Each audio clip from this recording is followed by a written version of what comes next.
ونتوسل إليه ونتوكل عليه نصلي ونسلم على خيرته في خلقه حافظ سره ومبلغ رسالاته سيدنا ونبينا أبي القاسم محمد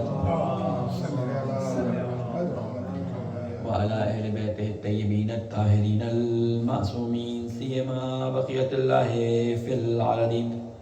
قال الله تعالى في كتابه المبين وقوله الحق أعوذ بالله من الشيطان اللعين الرجيم وما كان المؤمنون لينفروا كافة فلولا نفر من كل فرقة منهم طائفة ليتفقهوا في الدين ولينذروا قومهم إذا رجعوا إليهم لعلهم يحذرون. صدق الله العلي العظيم. صلوات بھیجے محمد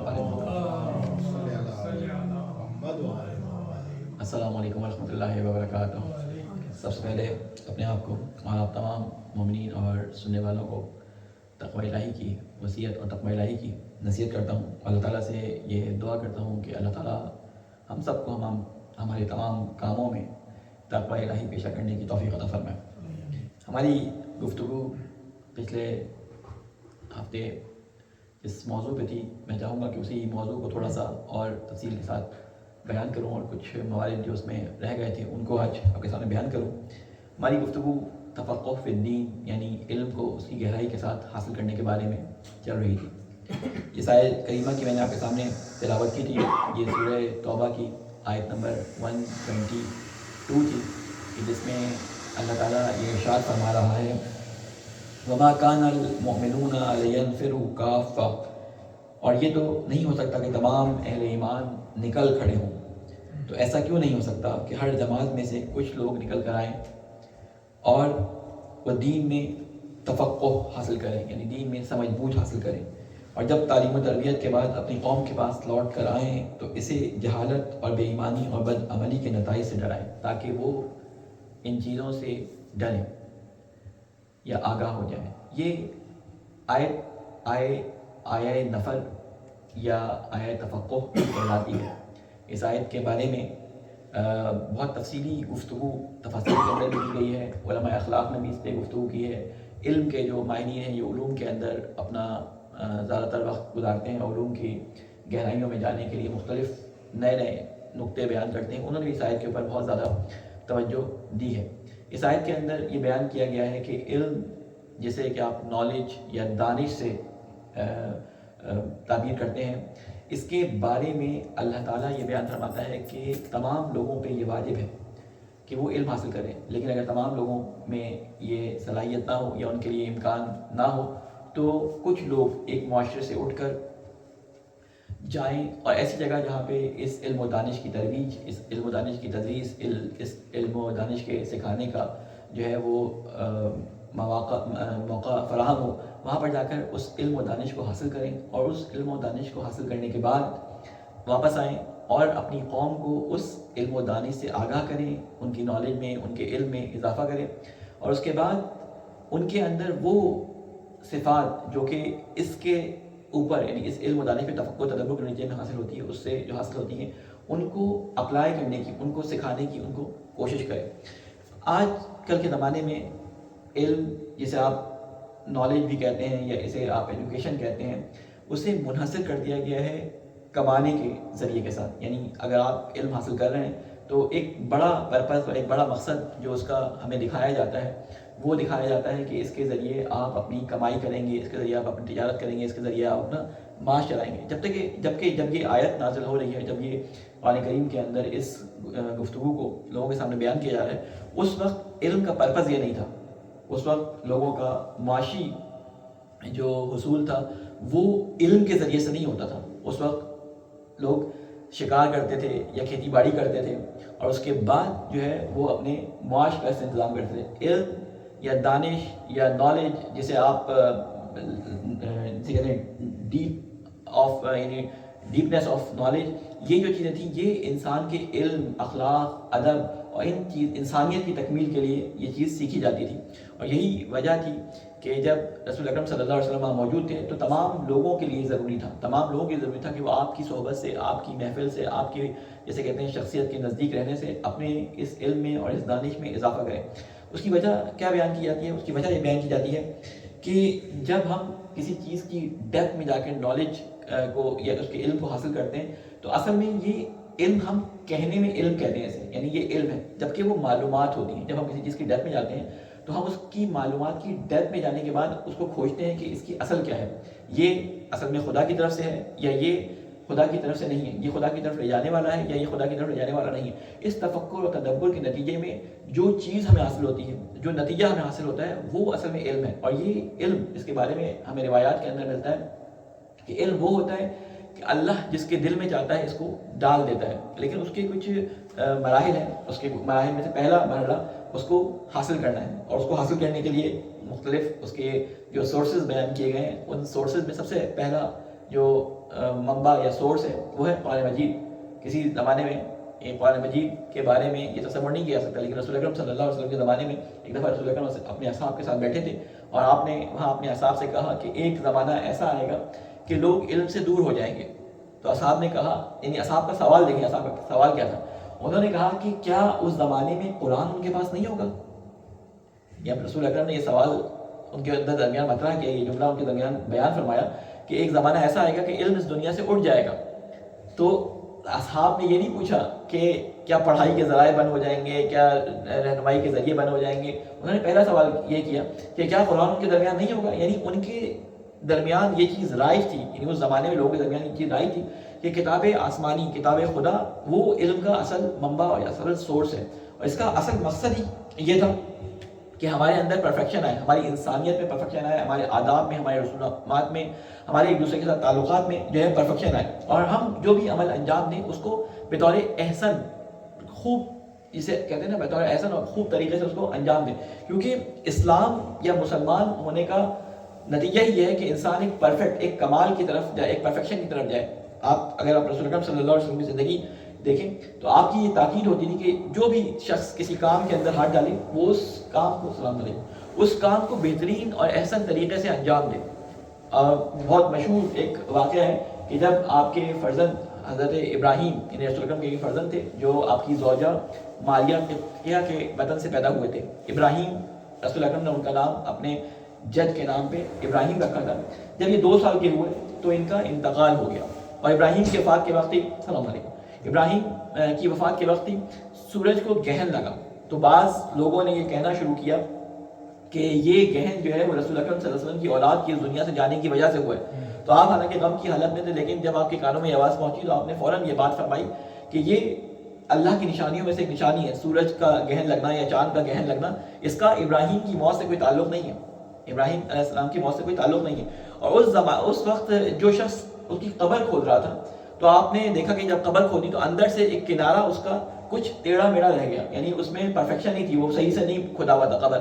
تو کسی نے کہا کہ اس کو صحیح کرو، تو اس شخص نے جو قبر کھود رہا تھا اس نے کہا کہ 2 منٹ کی بات ہے، ابھی اس میں دفنا دیا جائے گا اور دوبارہ سے اس میں مٹی بھر دی جائے گی۔ تو رسول اکرم صلی اللہ علیہ وسلم نے وہاں پہ یہ فرمایا، بلکہ وہاں پہ جس شخص نے یہ سوال کیا تھا اس نے کہا یا رسول اللہ یہ تو معمولی سا ہے، مردے کو اس سے کیا فرق پڑے گا؟ تو آپ نے فرمایا ان اللہ یحب اذا عمل احدکم عملا ان یتقنہ، بے شک اللہ تعالیٰ پسند فرماتا ہے کہ جب تم میں سے کوئی کام کرے تو اسے پختگی اور خوبی کے ساتھ انجام دے۔ یعنی یہ مسلمان کی کوالٹیز میں سے کوالٹی ہے کہ جب وہ کسی کام میں ہاتھ ڈالے تو اس کو پرفیکشن کے ساتھ، اس کو خوبی کے ساتھ، بہترین طریقے سے اس کو انجام دے۔ ابھی پچھلے ہفتے میں نے آپ کے سامنے وہ روایت بیان کی تھی رسول اکرم صلی اللہ علیہ وسلم کی، ان لکل شیء دعامہ ودعامۃ ھذا الدین الفقہ، ہر چیز کا ایک سہارا ہے، ہر چیز کا ایک عمود ہے، ہر چیز کا ایک پلر ہے، اور اس دین کا سہارا فقہ یعنی دین کی گہرائی اور سمجھ ہے۔ اور اسلام میں علم اور نالج اور دانش کے حصول کو جو ہے وہ انسان پہ واجب قرار دیا گیا ہے۔ آپ کو معلوم ہے کہ بہت سارے واجبات ہمارے زبان زد عام ہے کہ نماز واجب ہے، روزہ واجب ہے، مثلا خمس واجب ہے، فلاں چیز واجب ہے، لیکن ایک چیز جس کے وجوب کے بارے میں اخلاقی طور پہ تو بیان کیا جاتا ہے لیکن اس کے وجوب کے بارے میں زیادہ توجہ نہیں دلائی جاتی، اور اسی لیے مسلمان معاشروں کے اندر ہمیں آج کے زمانے میں نظر آتا ہے کہ اس چیز کی کمی اور اس چیز کا فقدان ہے. اور وہ حدیث رسول اکرم صلی اللہ علیہ وسلم کی آپ کو بچپن سے سننے کو ملی ہوگی، آپ نے اپنے اسکول کے کورسز میں بھی پڑھا ہوگا اس کو، اسلامی جو مناسبتیں اور علمی حوالے سے جو دروس ہوتے ہیں ان میں بھی آپ نے سنا ہوگا. وہ کیا حدیث ہے کہ طلب العلم فریضۃ علی کل مسلم. بعض لوگ مسلمہ کا اضافہ کر دیتے ہیں اپنی طرف سے، وہ خواتین کو بھی اس میں شامل کر دیتے ہیں، لیکن جب مسلمین کہا جاتا ہے تو مسلمان ایک کوالٹی ہے، میں نے آپ کو بتایا تھا، یعنی اس میں مسلم اور مسلمان اور مسلمہ، خاتون اور مرد دونوں شامل ہو جاتے ہیں. یعنی اللہ تعالیٰ کے رسول فرماتے ہیں کہ طلب العلم، کہ علم کا طلب کرنا ہر مسلمان پر فرض ہے، ہر مسلمان کے اوپر فرض ہے. جو کوئی یہ نہیں کہہ سکتا کہ جی میرے پاس جو ہے وہ میرے باپ کی میراث اتنی پہنچ گئی، میرے پاس اتنا مال و دولت ہے، میرے پاس اتنا فکس ڈپازٹ ہے کہ اگر میں کچھ بھی نہیں کرتا، میری پراپرٹی ہے، اس سے مجھے رینٹ آتا ہے، میرے اتنے سارے اموال ہیں کہ جن سے مجھے منافع آتا ہے، تو مجھے ضرورت نہیں ہے علم حاصل کرنے کی، میرے بچوں کو علم حاصل کرنے کی ضرورت نہیں ہے. تو یہاں پر اس سے کہا جائے گا کہ علم اس چیز سے جو تمہارے ذہن میں اس سے بالکل الگ ہے. علم مال کمانے کا ذریعہ نہیں ہے، بلکہ علم انسانیت اور اس کے اندر نکھار کا ذریعہ جو ہے وہ بنتا ہے. آپ کو معلوم ہے کہ علوم کے مختلف طریقے پہلے زمانے سے رائج تھے، اور ان چیزوں میں سے جو پہلا مرحلہ ہے علم حاصل کرنے کا وہ ہے کتاب کا مطالعہ. کتب کے شوق نے، کتب کے مطالعے کے شوق نے اب ہمیں ذرا جسے کہتے ہیں ہمارے معاشرے میں اس کا شوق نظر نہیں آتا. ہمارے یہاں کتابوں کی جگہ جو ہے وہ ٹیبلیٹس اور موبائل اور کمپیوٹر اسکرینز نے لے لیا. اس کی وجہ سے نقصان تو ہوا ہی ہوا، اس کی وجہ سے ہماری نسلیں اس علم کے حصول سے بہت پیچھے رہ گئیں جو پہلے زمانے کے لوگوں کے پاس آسانی سے دستیاب ہو جاتا تھا. دیکھیں آپ کو معلوم ہے کہ سب سے پہلے جو ایجوکیشن سسٹم جو ڈیولپ ہوا، یا ڈیولپ کہہ لیں کہ جو مشہور ہوا، کہ جس کے ایجوکیشن سسٹم کو دنیا بھر نے فالو کیا، وہ فن لینڈ کا جو ہے وہ ایجوکیشن سسٹم اسکولنگ کے لیے بہت مشہور ہے.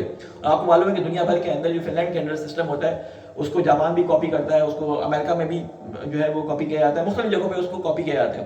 آج سے کچھ سال پہلے تقریباً 2017 کے اندر، 2017 سے 12 سال پہلے پیچھے چلے جائیں، 2005 کے قریب یا 2003 کے قریب، یہ فیصلہ کیا گیا کہ اب اسکول کے اندر جو بڑے بڑے بھاری بھاری بستے بچے لے کے آتے ہیں ان کو ختم کیا جائے.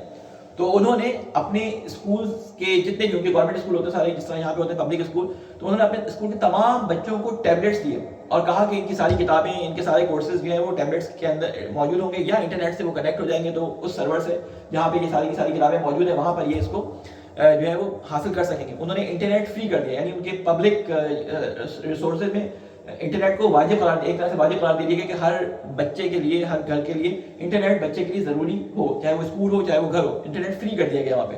اور تقریباً 7-8 سال یہ تجربہ کیا گیا اور بچوں کو اسی حساب سے وہ جو ہے تعلیم دی گئی. 2017 کے اندر ایک ریسرچ ورک کیا گیا اسی ایجوکیشن سسٹم کے بارے میں. تو انہوں نے یہ فیصلہ دیا کہ یہ جو بچے اس نسل کے جنہوں نے اس ایجوکیشن کو ٹیبلیٹس اور اس کے ذریعے حاصل کیا ہے، ان کی ذہنی سطح ان لوگوں کی تھی جو کتابوں سے علم حاصل کرتے تھے، جو کتابوں کے ساتھ کرتے تھے انٹریکشن، ان سے بہت کم ہے، اور بہت ساری چیزوں میں یہ ذہنی طور پہ ان سے پس رہ گئے. تو انہوں نے پہلا کام یہ کیا کہ 2017 یا 2018 میں انہوں نے پابندی لگائی اسکولز کے اندر کہ ٹیبلیٹ کا استعمال ختم، انٹرنیٹ کا استعمال ختم، اور دوبارہ کتابوں میں لے گیا. تقریباً 200 بعض نیوز میں اس کو 200 ملین یورو یا بعض ملین میں 140 ملین یورو اس میں لکھا ہے کہ انہوں نے خرچ کیا کہ دوبارہ سے وہ بک سسٹم دوبارہ سے رائج کیا جائے. اسکولوں کے اندر انہوں نے دوبارہ وہ ایکٹیویٹی رکھی کہ جن کو انہوں نے ایڈونچر اسٹڈیز کے عنوان سے ایک سبجیکٹ رکھا، جس میں انہوں نے دوبارہ سے بچوں کو اسی تعلیم کی طرف لے کے آئے جس میں پہلے بچوں کو مٹ پلے اور کتابوں میں لکھنا، جسے کہتے ہیں کہ فونٹس کے بارے میں جو ہے کہتے ہیں رائٹنگ کے اندر اسکلز اور مختلف چیزوں میں یہ اسکل سکھائی جاتی تھی، وہ دوبارہ سے انہوں نے شروع کی. انہوں نے اس کے اندر جو ہے وہ بچوں کو کاغذ جو ہے وہ ماچس سے جلانا، لکڑی کو کاٹنا، اس طرح کے مختلف کام، سلائی، اس طرح کی چیزیں دوبارہ سکھانی شروع کی. اس سے ہوتا کیا ہے کہ بچے تھوڑا اپنے ذہن کے ساتھ جسمانی ایکٹیویٹی بھی کرتے ہیں، اور ان کے اندر وہ جو چیز نتیجہ رزلٹ کی جو آرزو ہوتی ہے اس کے لیے ان کو محنت کرنی پڑتی ہے. آپ جب کسی ٹیبلیٹ یا ایسی کمپیوٹر پہ ہوتے ہیں تو آپ کو رزلٹ فوراً مل جاتا ہے بغیر کسی محنت کے. آپ کسی فنگلی کا یا انگوٹھے کا اشارہ چاہیے ہوتا ہے جس سے آپ کے ریزلٹس آپ کے سامنے آتے چلے جاتے ہیں. آپ کی جسمانی ایکٹیویٹی بالکل ختم ہو جاتی ہے.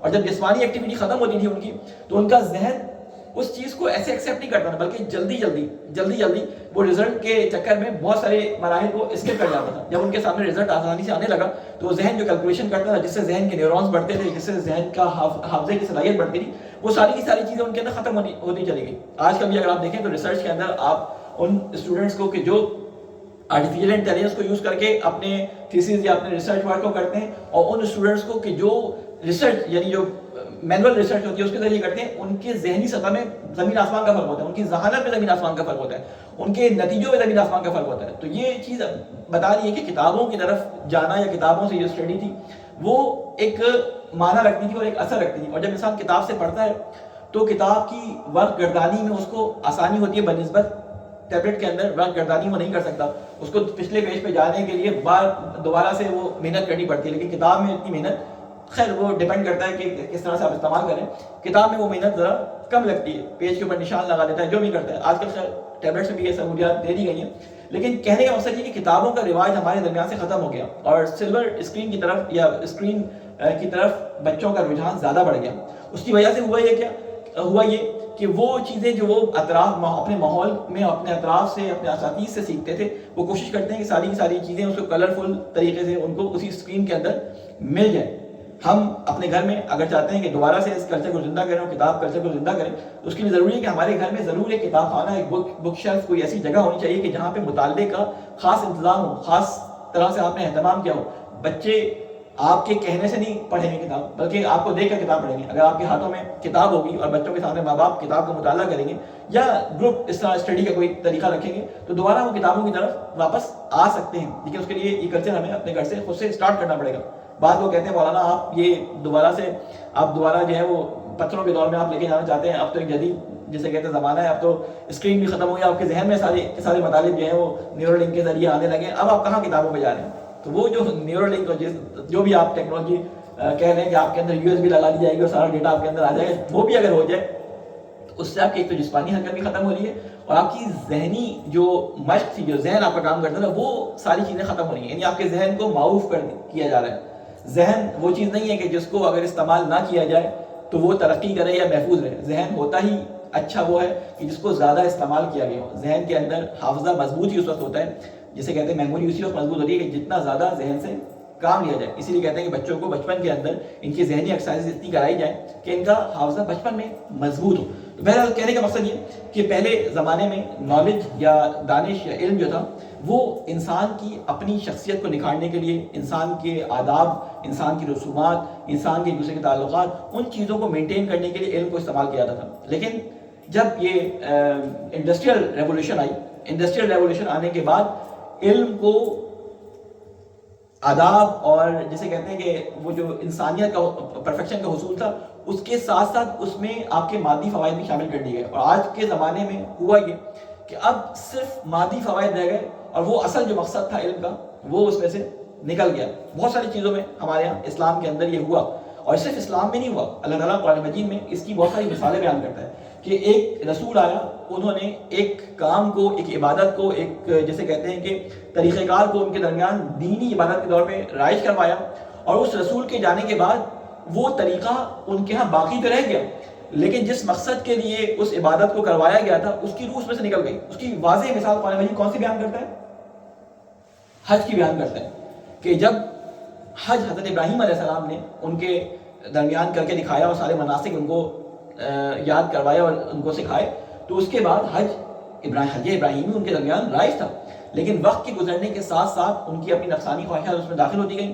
حج کی اصل روح جس میں اللہ تعالیٰ نے قصد خدا، حج کیا ہے؟ قصد کرنا، اللہ تعالیٰ کے گھر کا قصد کرنا، وہ قصد نکل گیا. وہ عبادت جس میں شیطان کے ساتھ مقابلے کا ایک ٹریننگ دی جاتی تھی وہ نکل گئی، اور ان کا حج کیا رہ گیا؟ وہ خانہ کعبہ کے گرد آ کر ایک تو برہنہ حالت میں طواف کیا کرتے تھے، دوسرے سیٹیاں اور تالیاں بجایا کرتے تھے. اس کی بھی ایک ریزن بیان کی ہے، وہ میں نے اپنے تاریخ کے جب میں نے بیان کیے تھے دروس، اس میں نے بیان کیا تھا کہ یہ برہنہ کیوں ہوتے تھے. یہ برہنہ اس لیے ہوتے تھے کہ قریش جو وہاں پہ رہتے تھے انہوں نے یہ پابندی لگا دی تھی کہ جو بھی یہاں پہ آئے گا اس کے لیے ہم سے کپڑا لینا یا ہم سے جو ہے وہ حج کا احرام لینا وہ ضروری ہے. وہ اپنے کپڑوں میں، اور اس کے ساتھ انہوں نے یہ بھی اضافہ کر دیا کہ یہ گناہ آلود کپڑے ہیں، ان کپڑوں میں تم نے گناہ کیے اس لیے اس میں حج نہیں ہو سکتا، تو تمہیں ہم سے لینا پڑے گا. تو اس زمانے میں لوگوں میں غربت ہوتی تھی، تو بعض لوگ وہ لے لیتے تھے اور بعض لوگ وہ نہیں لیتے تھے، وہ کہتے تھے کہ ہم اس کے بغیر ہی جو ہے وہ حج کریں گے. اور آہستہ آہستہ یہ رسم ایسی ہو گئی کہ وہ برہنہ ہی حج کرنے لگے. انہوں نے سمجھا کہ یہی حج کا اصل طریقہ ہے. تو کہنے کا مقصد یہ کہ عبادت کسی اور مقصد اور کسی اور پرپس کے لیے تھی، لیکن ہوا کیا بعد میں اس میں سے اصل روح نکل گئی. بالکل علم کے بارے میں بھی یہی ہوا کہ علم کے حصول جس مقصد کے لیے قرآن اور حدیث میں بیان کیا گیا تھا، اس مقصد سے علم جو ہے دور چلا گیا. تو اللہ تعالیٰ ہمیں قرآن مجید کی اس آیت میں جو سورۃ توبہ کی میں نے آپ کے سامنے تلاوت کی، اس میں یہ بیان فرما رہا ہے کہ تم میں سے کچھ لوگ نکلیں اور جائیں اور وہ علم کو حاصل کریں. ہم وہاں پہ علم دین کا اضافہ کر دیتے ہیں، اللہ تعالیٰ نے وہاں پہ علم دین نہیں کہا تھا. اصل جو دین ہے، اصل جو علم ہے وہ ہے ہی اللہ تعالیٰ کی معرفت. اصل دین اللہ کی معرفت کو حاصل کرنا ہے. یعنی جتنی بھی ہم حصول علم کے لیے کوششیں کرتے ہیں وہ اس لیے ہوتی ہیں کہ ہم پہچان سکیں اللہ تعالیٰ کو صحیح طریقے سے، اللہ تعالیٰ کی صحیح سے معرفت حاصل کر سکیں. کیونکہ آج کل کالج یونیورسٹیز نے وہ تربیتی امور کو اپنے ہاتھ سے نکال دیا. پہلے کیا ہوتا نا، تعلیم و تربیت دونوں دی جاتی تھی اسکول کے اندر.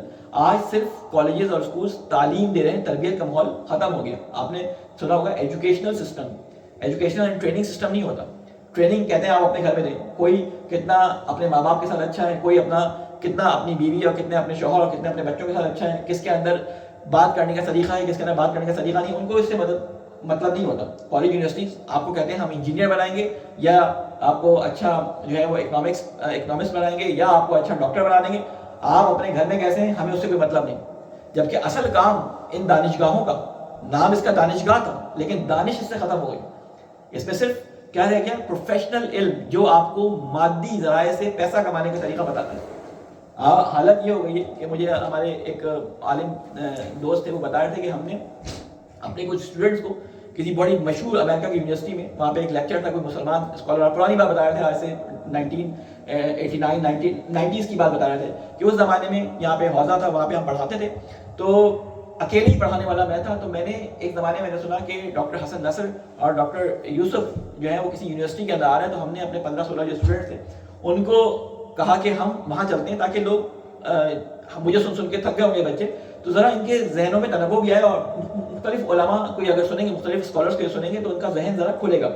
کہتے ہیں ہمارا اس یونیورسٹی میں گئے، یونیورسٹی اتنی بڑی تھی، ہمارے ساتھ ایک انگلش اسٹوڈنٹ بھی تھا جو یہاں کا بانڈ تھا. تو اب وہ اس یونیورسٹی میں جانے کے بعد وہ جگہ ڈھونڈنے لگا. اس زمانے میں GPS اور یہ چیزیں نہیں ہوتی تھیں، تو جگہ ڈھونڈنے لگا. تو وہاں پر 1 گھنٹہ گزر گیا، وہ جگہ نہ مل گئی. تو اب مولانا کہتے ہیں کہ میں اس اسٹوڈنٹ سے کہتا ہوں جو انگریز تھا، انگلش اس کی اچھی تھی، میں کہہ رہا تھا کہ بھائی یہ اسٹوڈنٹ سے پہلے سے پوچھ لو کہ کہاں پہ وہ آڈیٹوریم ہے جہاں پہ وہ لیکچر ہو رہا ہے. تو وہ اوائڈ کر رہا تھا. آخر کار جب 1 گھنٹہ گزر گیا تو میں نے اس کو سختی سے کہا بھائی پوچھو ان سے. تو خیر وہ چلا گیا، لیکن جو جواب اس نے سامنے سے سنا، اس کے بعد مولانا کہتے ہیں مجھے شرمندگی ہوئی لگی، میں نے کیوں اس بچے کو ان کے پاس بھیجا. انہوں نے جواب یہ دیا، مجھ سے پوچھا گیا بھی فلاں لیکچر یا فلاں جو آڈیٹوریم ہے وہ کہاں ہے جہاں پہ لیکچر ہو رہا ہے. تو انہوں نے کہا کہ you by the map and see the location, جاؤ جا کے نقشہ خریدو اور دیکھ لو کہاں ہے. یعنی یہ جو نسل اس زمانے میں پروان چڑھ رہی تھی، وہ اس کے اندر اخلاق نام کی چیز ختم ہو چکی تھی. لیکن اگر آپ تصور کریں یہی چیز اگر پاکستان یا انڈیا کے کسی دیہات میں کوئی باہر سے آ جائے اور کوئی ایڈریس پوچھ لے، کسی شخصیت کے بارے میں پوچھ لے، اور اگر اس کو معلوم ہو تو وہ سارے اپنے کام چھوڑ کر جائے گا، اس کا ہاتھ پکڑ کے اس کو گھر کے دروازے تک چھوڑ کے آئے گا. ابھی بھی ہمارے معاشروں میں جہاں پہ بظاہر ان ایجوکیشن سسٹم میں پڑھنے والوں کے بقول ان کے وہ جاہل لوگ ہیں یا ان کے پاس علم نہیں ہے، ان کے اندر ابھی یہ اخلاق اور یہ کردار موجود ہے کہ وہ لوگوں کی مدد کے معاملے میں سارے کام چھوڑ کے لوگوں کی مدد پہ جاتے ہیں. لیکن اس ایجوکیشن سسٹم کے اندر یہ چیزیں ختم ہو چکی ہیں. تو اسلام ہمیں سکھا رہا ہے کیا کہ علم حاصل کرو، چاہے تمہیں جو ہے وہ اس کے لیے دور بھی جانا پڑے، لیکن اس علم سے مراد کیا ہے اسے ہمیں خود سے سمجھنا پڑے گا. امیر المومنین علیہ السلام کی ایک حدیث آپ کے سامنے سنا کر اپنی گفتگو کو میں اختتام کی طرف لے کے جاتا ہوں. مولانا فرماتے ہیں کہ العلم یہدی الی العمل ومن عمل لا علم له کان کسائر علی غیر طریق. علم انسان کو عمل کی راہ دکھاتا ہے. یعنی علم وہ نہیں ہے کہ آپ کی معلومات میں اضافہ ہو جائے لیکن آپ کے عمل میں تبدیلی نہ آئے. علم وہ ہوتا ہے کہ جو آپ کو عمل کی راہ دکھاتا ہے. اور جو بغیر علم کے عمل کرے، یعنی علم حاصل کیے بغیر دیکھی عمل کرے، اس کے بارے میں مولانا کیا فرماتے ہیں، وہ ایسے ہی جیسے کوئی شخص غلط راستے پر چل رہا ہو.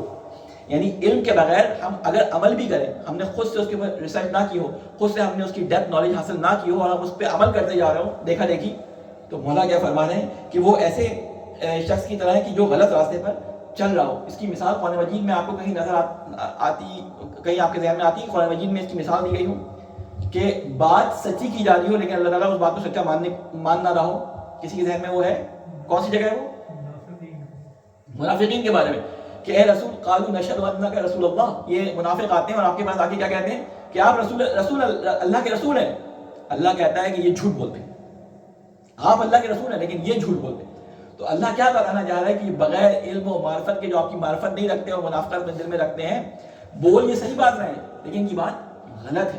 مولا امیر مومنین علیہ السلام کی اگر اس حدیث کو دیکھا جائے تو شاید یہ اسی کی تفسیر کے اندر بڑی بہترین طریقے سے فٹ ہو جائے گی. مولا امیر مومنین علیہ السلام یہ فرمان ہے کہ جو شخص بغیر علم کے عمل کرتا ہے اس کا عمل بالکل ایسا ہے جیسے کوئی شخص غلط راستے پر چل رہا ہو. یا ایک اور جگہ میں مولا فرماتے ہیں کہ العلم خیر من المال، العلم یحرسک وانت تحرس المال. علم مال سے بہتر ہے. یعنی جو مال دنیاوی طور پہ تم حاصل کرتے ہو، جس کے لیے تم اپنی کوششیں کرتے ہو، جس کے لیے تم خون پسینے کو بہاتے ہو، وہ مال سے بہتر علم ہے. اس مال سے بہتر علم ہے کیونکہ علم تمہاری حفاظت کرتا ہے جبکہ اس مال کی تمہیں حفاظت کرنی پڑتی ہے. آپ دیکھ لیں کہ جس مال کے حصول کے لیے ہم تگ و دو کرتے ہیں، اس کی حفاظت کے لیے ہمیں اتنی کوششیں کرنی پڑتی ہیں. انسان کی فطرت ایسی ہے کہ انسان اپنے لیے آسانیاں پیدا کرتا ہے کہ اپنے لیے آسانیاں پیدا کرے. آپ اس زمانے میں دیکھیں کہ پہلے زمانے میں لوگوں کے پاس گھر کے اندر جو ہے وہ اپنی آسانیاں پیدا کرنے کے ذرائع بہت کم تھے. لائٹ ہوتی نہیں تھی، ٹھیک ہے، ان کے پاس گیس ہوتی نہیں تھی، وہ محنت کر کے لکڑیاں کاٹتے تھے، چولہا جلاتے تھے. میں یہ نہیں کہہ رہا کہ پرانے دور میں چلے ہیں، لیکن بتا رہا ہوں کہ ان کی ایکٹیویٹیز کیا ہوتی تھی. ٹھیک ہے، وہ اپنا ٹائم لگاتے تھے لیکن اس کے بعد گھر میں ریلیکس زندگی گزارتے تھے. آج ہم نے اپنی آسانی کے لیے ہر چیز ہمارے گھر میں ہے. ٹھنڈا کرنے کے لیے اے سی موجود ہے، گرم کرنے کے لیے ہیٹر موجود ہے، ہمارے کپڑے دھونے کے لیے واشنگ مشین موجود ہے، ہماری جسے کہتے ہیں کہ سواری کے لیے بہترین گاڑیاں، وہیکلز، الیکٹرک وہیکلز موجود ہیں.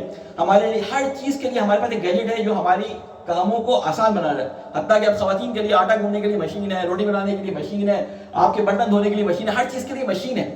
لیکن آپ سوچیں کہ جو چیز ہم نے اپنی آسانی کے لیے لی تھی کہ یہ ہمارے زندگی میں آسانیاں پیدا کر دے گا، ہمارا وقت بچا لے گا، لیکن آپ دیکھیں کہ ان کی مینٹیننس اور ان کی اپڈیٹنگ میں آپ کو کتنا ٹائم لگتا ہے. آپ بیٹھ کر جسے کہتے ہیں 1 گھنٹہ تمرکز کے ساتھ جو ہے وہ اپنا کام نہیں کر سکتے.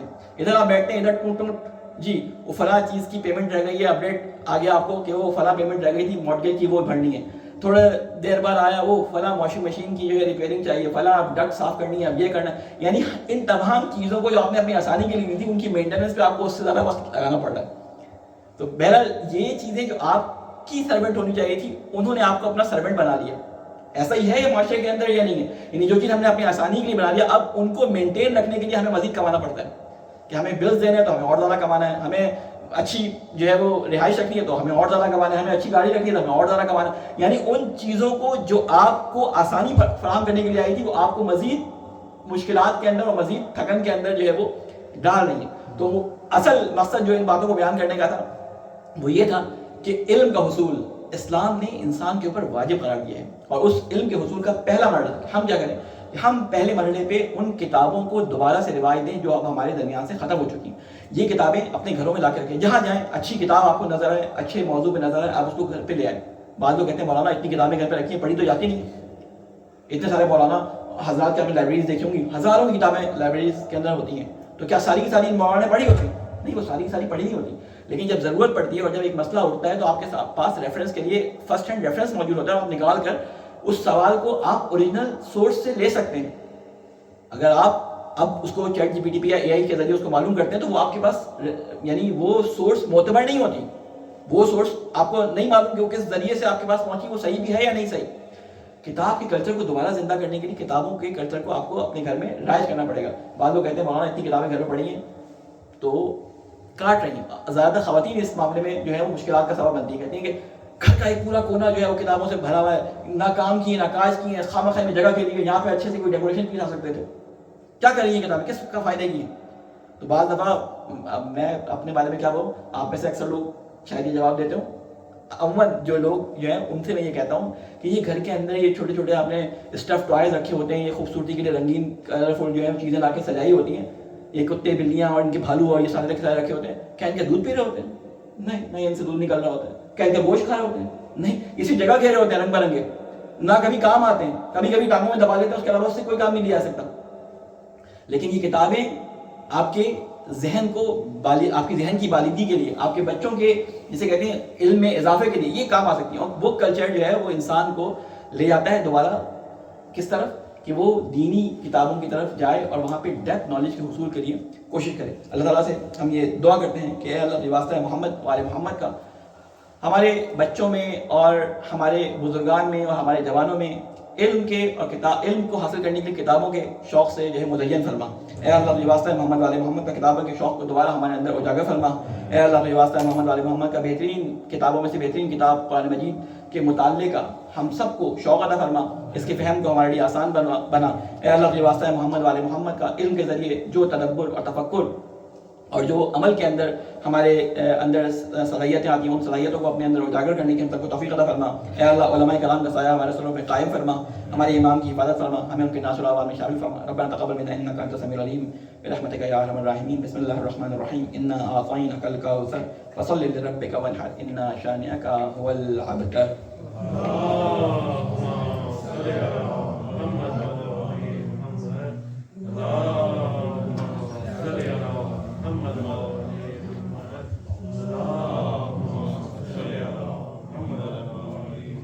اعوذ باللہ من الشیطان اللعین الرجیم. بسم اللہ الرحمن الرحیم. الحمد للہ رب العالمین والصلاة والسلام علی سیدنا ونبینا وحبیب قلوبنا ابی القاسم المصطفى محمد وعلى آلہ الأطیبین الأطہرین المنتجبین سیما علی امیر المؤمنین والصدیقة الطاہرة فاطمة الزہراء سیدة النساء العالمین والحسن والحسین سید شباب اہل الجنہ وعلی ابن الحسین ومحمد ابن علی وجعفر ابن محمد وموسى ابن جعفر وعلي ابن موسى ومحمد ابن علي وعلي ابن محمد والحسن ابن علي والخلف القائم المهدي حججك على عبادك وأمنائك في بلادك أوصيكم بتقوى الله. صلوات بن محمد وعلى محمد. السلام علیکم ورحمۃ اللہ وبرکاتہ. سب سے پہلے اپنے آپ کو اور تمام سننے والوں کو تقوی الہی کی وصیت اور تقوی الہی کی نصیحت کرتا ہوں. اور اللہ تعالیٰ سے یہ دعا کرتا ہوں کہ اللہ تعالیٰ ان خطبات، ان محافل، ان مجالس کے ذریعے تقوی کے حصول میں ہماری مدد فرمائے. قرآن مجید میں اللہ تعالیٰ یہ ارشاد فرماتا ہے قل هل يستوي الذين يعلمون والذين لا يعلمون. اے رسول کہہ دیجیے، رسول اکرم صلی اللہ علیہ وسلم سے ارشاد ہے کہ رسول کہہ دیجیے ان لوگوں سے جو آپ کے ماننے والے اور چاہنے والے ہیں کہ کہیں یہ کسی خوش فہمی میں نہ رہ جائیں. ان کو یہ بتا دیں، کیا بتا دیں کہ کیا وہ لوگ جو جانتے ہیں، جو عالم ہیں، اور جو نہیں جانتے ہیں، جو عالم نہیں ہیں، کیا وہ برابر ہیں؟ یعنی اللہ تعالیٰ نے علم حاصل کرنے والوں اور علم سے دور رہنے والوں کو برابری کا درجہ نہیں دیا. اس طرح حل یستوی الذین کر کے اگر آپ قرآن مجید میں سرچ کریں تو آپ کو بہت سارے ایسے یعنی نقطے نظر آئیں گے کہ اس میں اللہ تعالیٰ دو چیزوں کا کمپیریزن بیان کر رہا ہے کہ کیا اندھا اور دیکھنے والا برابر ہو سکتا ہے، کیا سننے والا اور بہرا برابر ہو سکتا ہے، کیا روشنی اور اندھیرا برابر ہو سکتا ہے، کیا عالم اور غیر عالم برابر ہو سکتا ہے. اس طرح کے بہت سارے کمپیریزن آئے ہیں اور بعض جگہوں پہ یہ قل سے اسٹارٹ ہوئے. اور میں نے آپ کے سامنے یہ بیان کیا تھا کہ جب بھی آیت میں قل سے جملہ شروع ہو تو یہ بہت امپورٹنٹ آیت ہوتی ہے. یعنی جہاں پہ رسول اکرم صلی اللہ علیہ وسلم کو یہ حکم دیا گیا کہ اس سے پہلے یہ قل، یعنی اللہ نے آپ کو کہا ہے یہ کہہ دیں، یعنی قل اے رسول کہہ دو، یہ جملہ بھی اضافہ کر دیں. یہ بہت امپورٹنٹ جملہ ہوتا ہے. ٹھیک ہے، وہاں پہ اللہ تعالیٰ فرماتا ہے ایک اور جگہ پہ سورہ مجادلہ کے اندر کہ یرفع اللہ الذین آمنوا منکم والذین اوتوا العلم درجات. اللہ تعالیٰ ان مومنوں اور علم والوں کو بلند درجات عطا فرماتا ہے جو عالم ہوتے ہیں. یعنی جو عالم ہے اللہ تعالیٰ علم والوں کو عام لوگوں سے بلند درجات عطا فرماتا ہے. امام باقر علیہ السلام سے ایک روایت ہے، بلکہ امام باقر سے نہیں، امام صادق سے روایت ہے جو کہ اپنے والد امام باقر کے بارے میں وہ بیان فرماتے ہیں کہتے ہیں کہ میں اپنے بابا یعنی امام باقر کے ساتھ ایک جگہ پہنچا مسجد کے اندر، وہاں پہ کچھ لوگ بیٹھے تھے. فرماتے ہیں کہ عن ابی عبداللہ قال دخل ابو جعفر المسجد وفيه الناس يتكلمون في اعمالهم فقال لقد ظل هؤلاء عن الحق يتكلمون فيما لا يعنيهم ويتركون ما يعنيهم من امر دينهم ثم اقبل على ابنه جعفر فقال يا جعفر علمهم علما فإن العلم خير من العمل. کہتے ہیں کہ میرے والد امام باقر ایک دن مسجد میں داخل ہوئے، وہاں کچھ لوگ بیٹھے اپنے دنیاوی کاموں میں اور دنیاوی گفتگو میں مشغول تھے، یعنی باتیں کر رہے تھے کہ تمہاری تجارت کیسے جا رہی ہے، تمہارا کھیت کیسا ہے، تمہارے جو ہے وہ اونٹ کتنے ہو گئے، تمہارے اونٹ نے کتنے بچے دے دیے، اس طرح کی باتیں ان کی آپس میں چل رہی تھیں. تو امام نے فرمایا یہ لوگ گمراہ ہیں. گمراہ ہمارے ہاں گناہ کے معنی میں آیا تھا. گمراہ کہتے ہیں جس نے راہ کو گم کر دیا ہو. جب آپ فارسی کا لفظ ہے، جب یہ احادیث میں استعمال ہوتا ہے تو ہر جگہ گناہ نہیں ہوتا، ہر جگہ اس کے معنی جو ہے وہ برے نہیں ہوتے، بلکہ ایک جگہ ٹریک سے ہٹنے کو بھی گمراہ کہا جاتا ہے. یعنی جو شخص اپنی اصل راہ کو گم کر کے بھٹکنے لگے ادھر ادھر، یعنی ایک راستے پہ چل رہا ہو لیکن اس راستے پہ جانے کے بجائے وہ ادھر ادھر کھیل کود میں لگ جائے اور اصل ہدف سے اپنے پیچھے ہٹ جائے، اسے گمراہ کہتے ہیں. یہ اسی معنی میں یہاں پہ استعمال ہوا. تو امام نے کیا فرمایا کہ یہ لوگ گمراہ ہیں، یعنی اپنے راہ سے ہٹے ہوئے ہیں، یہ ایسی باتوں میں الجھے ہوئے ہیں جو ان کے کسی کام نہیں آئیں گی، اور وہ امور چھوڑے ہوئے ہیں جو ان کے دین سے متعلق ہیں. پھر اس کے بعد امام صادق علیہ السلام کی طرف متوجہ ہوئے، یعنی کہتے ہیں وہ پھر میری طرف متوجہ ہوئے. امام باقر علیہ السلام ان لوگوں کو دیکھنے کے بعد، یعنی وہ لوگ تو ان کاموں میں مشغول تھے، امام نے میری طرف توجہ کی اور توجہ کرنے کے بعد کہا کہ اے جعفر انہیں علم سکھاؤ، کیونکہ علم عمل سے بہتر ہے، یعنی وہ عمل جو بغیر علم کے ہو اس عمل سے علم بہتر ہے. علمی معلومات اور جو نالج ہوتی ہے وہ تدبر اور تفکر کا نتیجہ ہوتی ہے، اور اللہ ان علمی معلومات کے نتیجے میں آپ کے دل میں خود سے علم ڈالتا ہے. ورنہ اگر خالی مطالعے سے علم آ جاتا تو یہ اتنے بڑے بڑے متفکرین یہاں بیٹھے ہیں، یہ سارے کے سارے اللہ کو پہچان جاتے ہیں. اتنا علم حاصل کرنے کے بعد، اتنے سارے حقائق کو جاننے کے بعد، اتنے سارے کتابوں کے مطالعے کے بعد پھر بھی حقیقت کی طرف نہیں آتے. اس کی وجوہات کیا ہوتی ہیں؟ اس لیے کہ وہ نیت، وہ تفکر اور تدبر کے مراحل جس میں اللہ کو جسے کہتے ہیں کہ مرکز بنایا جاتا ہے، وہ ان کے درمیان نہیں ہوتا. اللہ تعالیٰ یعنی ایک حدیث قدسی میں ارشاد فرماتا ہے العلم نور، علم جو ہے وہ ایک نور ہے، یقذفہ اللہ فی قلب من یشاء، کہ اللہ جس کے دل میں چاہتا ہے اسے ڈال دیتا ہے. یعنی علم اصل میں اللہ کی طرف سے آتا ہے. اگر علم اللہ کی طرف سے نہیں آتا تو یہ سارے مطالعہ کرنے والے جو چلتے پھرتے انسائکلوپیڈیا ہیں، ان سے کوئی سوال کرنے، کسی موضوع سے متعلق سوال کریں یا آپ کو جواب دے دیتے ہیں، لیکن پھر بھی اللہ سے دور ہوتے ہیں. بعض اس میں سے ایتھیسٹ بھی ہو جاتے ہیں. اگر اللہ کی معرفت کے بغیر یہ علم حاصل ہو تو یہ علم حقیقی نہیں، یہ معلومات کا چلتا پھرتا خزانہ تو ہے، لیکن اس سے وہ نتیجہ جو حاصل ہونا چاہیے تھا اللہ کی معرفت، وہ حاصل نہیں ہوتی. بہرحال اس کے بارے میں جو ہے وہ علمی درجات مختلف بیان کیے گئے. ہمارے پاس وقت میں گنجائش نہیں ہے، میں مختصر اپنی بات کروں گا کہ ہمیں کیا کرنا چاہیے، کہ ہم کس طرح پہچانیں کہ ہم کتنا علم رکھتے ہیں. تو ہم جب بھی آپ نے یہ تجربہ کیا ہوگا کہ جب بھی آپ کسی کتاب کا مطالعہ کرنا شروع کرتے ہیں یا جب بھی آپ کسی سبجیکٹ کو پڑھنا شروع کرتے ہیں تو جب پڑھتے جاتے ہیں تو آپ کو احساس ہوتا ہے کہ اب تک بھی اس کے بارے میں جانتے تھے وہ سب غلط تھا، یا ہمیں اس بارے میں کچھ پتہ ہی نہیں تھا. اصل حقیقت تو یہ ہے. اکثر آپ لوگوں کے ساتھ یہ واقعہ پیش آیا ہوگا کہ آپ نے کسی کتاب کا علمی ریسرچ کا مطالعہ کرنا شروع کیا اور اس موضوع کے متعلق آپ کے ذہن میں جو معلومات تھی، آپ کو پڑھنے کے بعد پتہ چلا کہ وہ ساری معلومات ایک غلط، جسے کہتے ہیں کہ بنیاد پر قائم تھی. اصل میں وہ اس طرح سے تھی نہیں جس طرح سے یہ علم ہمیں سکھاتا ہے. تو اس بارے میں ایک مولانا علیہ السلام کی غرر الحکم میں ایک جملہ روایت حکایت ملتی ہے. اس میں مولا فرماتے ہیں کفا بالمرء علما ان یعلم ما یجہل، کہتے ہیں یہ ایک بہت بڑی دانش ہے، ایک بہت بڑا علم ہے اور دانش ہے کہ انسان یہ جان لے کہ وہ کیا نہیں جانتا. یعنی سب سے بڑا علم یہ ہے انسان کے لیے کہ انسان سب سے پہلے یہ پہچانے کہ وہ کیا نہیں جانتا. شہید مطہری کے بارے میں ملتا ہے کہ ان سے درس کے بعد، آپ کو پتہ ہے شہید مطہری بہت بڑے فلاسفر تھے. بہت کم دانشمند اور جو عالم ایسے ہوتے ہیں کہ جن کے اندر وہ تینوں کوالٹیز پائی جاتی ہوں جو ایک کامل جسے کہتے ہیں کہ انسان کے اندر ہونی چاہیے. وہ کیا کہ بہت سارے آپ نے لوگ ایسے دیکھے ہوں گے جو تعلیف کے شعبے میں ہوتے ہیں، لکھتے بہت اچھا ہے لیکن ان کا بیان اچھا نہیں ہوتا. بہت سارے ایسے لوگ ہوتے ہیں جو بیان بہت اچھا کرتے ہیں لیکن ان کی کوئی تعریف نہیں ہوتی. بعض لوگ ایسے ہوتے ہیں کہ جن کی تعریف بھی ہوتی ہے, بیان بھی اچھا ہوتا ہے, لیکن وہ پڑھا نہیں پاتے. تقریریں بہت سی کر لیں گی لیکن ایجوکیشنل پوائنٹ آف ویو سے وہ تدریس نہیں کر سکتے. شہید مطہری ایک ایسی شخصیت ہے کہ جو تینوں شعبوں میں ماہر تھے. بہترین لکھنے والے, تعریف بہترین, بہت ساری کتابیں, کئی 100 سے اوپر کتابیں ان کی, بہترین مقرر, خطابت بہترین طریقے سے, مجالس اور یہ سخنانیاں ان کی بہترین, آپ ابھی بھی نیٹ پہ موجود ہیں, آپ سن سکتے ہیں. بہترین جو ہیں وہ تدریس کرنے والے, مدرس.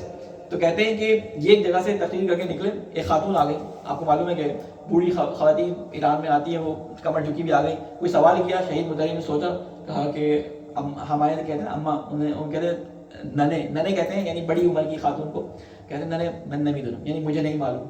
تو انہوں نے غصے سے لاٹھی کو ٹیکے گا, جب تمہیں نہیں معلوم تو اتنا بڑا امامہ اپنے سر پہ کیوں رکھا ہوا ہے؟ بوڑھی خواتین جیسے ہوتی ہیں, وہ یہ جوان تھے اس وقت. تو انہوں نے کہا کہ یہ تو میں نے اپنے علم کے لحاظ سے رکھا ہے, اگر جہالت کے حساب سے رکھتا تو بہت بڑا ہوتا, میرے سر پہ نہیں آتا.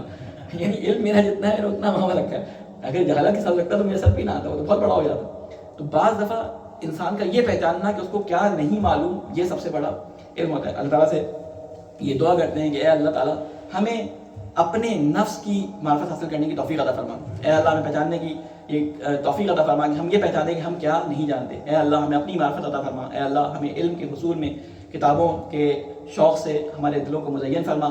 اے اللہ ہمارے بچوں میں بھی کتابوں کا شوق جو ہے وہ راسخ فرما. اس کتاب کے شوق کے نتیجے میں قرآن مجید کے مطالعے اور قرآن مجید کے فہم کا شوق اور قرآن مجید کے فہم کو ان کے لیے آسان فرما.